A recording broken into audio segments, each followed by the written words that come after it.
Hello lovers, hello everyone, hope you're all doing well. Join me in the kitchen. Let's make vegetable salad. I'm making use of cabbage. That's my cabbage. I'm making use of carrot. I'm done scraping the back of the carrot, so that is it. That's my beetroot. Very nice. Just use it for your salad and thank me later. And it's very healthy. You see the health benefits in my description box. So that's my cucumber. I'm making use of cucumber. To tin, I'm making use of baked beans.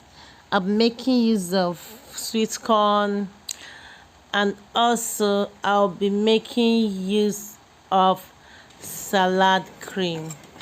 So guys, the first thing I'll be doing is to scrape the back of my beetroot. That's what I'm doing.